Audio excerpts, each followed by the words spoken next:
발람이라는 인물은 구약 민수기에 나오는 이방 선지자입니다.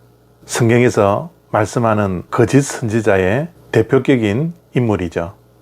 민수기에 의하면 모압의 왕인 발락이 발람에게 이스라엘을 저주해달라고 부탁을 합니다. 그러나 발람은 그 부탁을 들어주지 않고 오히려 이스라엘을 축복하게 되었죠. 그런데 결국에는 발람이 물질의 유혹을 받아서 불의의 삭슬 사랑해 버렸습니다. 결국 그 일로 인해서 나귀로부터 꾸중을 듣는 일이 벌어졌습니다. 베드로후서 2장 15절부터 17절까지 말씀입니다. 그들이 바른 길을 떠나 미혹되어 부올의 아들 발람의 길을 따르는도다.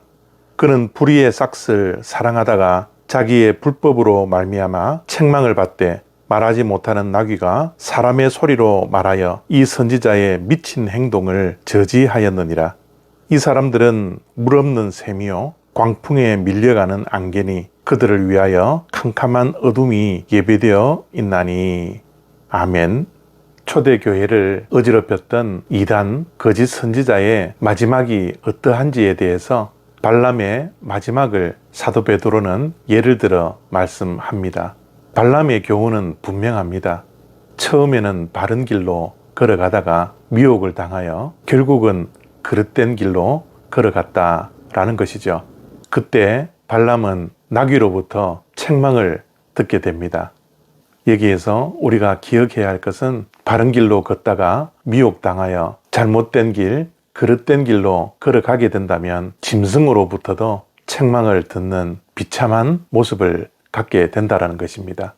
그래서 사도 베드로는 미혹을 당하여 그릇된 길로 걸어간 자들은 마지막이 물 없는 샘과 같고 광풍이 불 때 안개와 같다라고 말씀하십니다.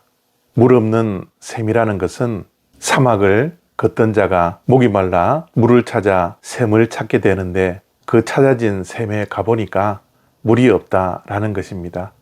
그 물 없는 샘에 도착한 사람들이 얼마나 실망했겠습니까? 바로 거짓 선지자들에게 미혹된 결과는 물 없는 샘과 같다라는 것이죠. 마지막은 결국은 실망입니다. 또한 광풍이 불면 안개와 같다라고 말씀했습니다. 안개라는 것은 바람이 불면 사라지는 것입니다. 그 자리에 있지 않습니다. 허망한 것입니다. 헛된 것입니다. 바른 길로 걸어가다가 미혹당하여 그릇된 길로 걸어가면 안개와 같이 마지막을 맞이하게 된다라는 것이죠.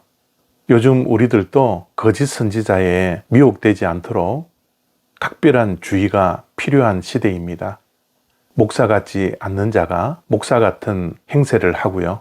교회 같지 않는 교회가 교회의 행세를 합니다. 진리 같지 않는 비진리가 진리의 행세를 하고요. 복음이 아닌데 복음처럼 행세하는 경우들이 이 시대에 얼마나 우리를 미혹시키고 있습니까? 우리가 유튜브를 보면 가짜 뉴스들이 진짜 뉴스인 것처럼 사람들을 미혹시키는 경우가 얼마나 많이 있습니까? 사탄은 광명한 천사와 같이 우리에게 나타나 우리를 유혹하고 미혹시킵니다.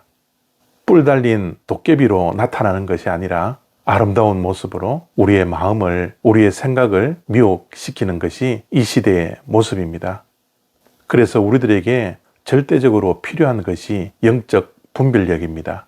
진리와 비진리를 구별할 수 있고 위조 지폐와 진짜 지폐를 구별할 수 있는 분별력이 우리들에게 있어야 합니다. 특별히 거짓 선지자, 거짓 선생, 이단, 가짜와 진짜를 분별하는 영적인 분별력이 우리 믿는 자들에게는 분명히 있어야 합니다. 사단은 기도하는 자와 말씀에 충만한 자를 가장 무서워합니다. 반대로 사단이 가장 좋아하는 자는 기도 없이 살고 말씀 없이 살아가는 자를 사단이 가까이하고 미혹하고 그들의 친구로 삼습니다. 우리는 이렇게 힘없이 가짜에 미혹당하지 아니하도록 늘 말씀과 기도로 무장되어서 신앙적으로 성숙함이 우리들에게 있어야 합니다. 어린아이들은 사탕 하나로 미혹당하지만 성숙한 어른들은 사탕 하나로 미혹당하지 않습니다. 그렇기에 이 땅의 거짓 선지자나 거짓 선지자에게 미혹당한 모든 자들의 마지막은 실망이고 헛것이요 발람이 가졌던 최후를 맞이한다라는 것 기억하시고, 오늘도 우리는 성숙하게 예수를 잘 믿는 자로서 말씀과 기도로 무장하여 영적 분별력을 가진 주님의 백성들이 될 수 있기를 소망합니다. 오늘도 말씀을 가까이 하십시오. 그리고 하나님과 영적으로 교제할 수 있는 기도의 자리에 나가 무릎 꿇는 주님의 백성들 되시기를 바랍니다. 감사합니다.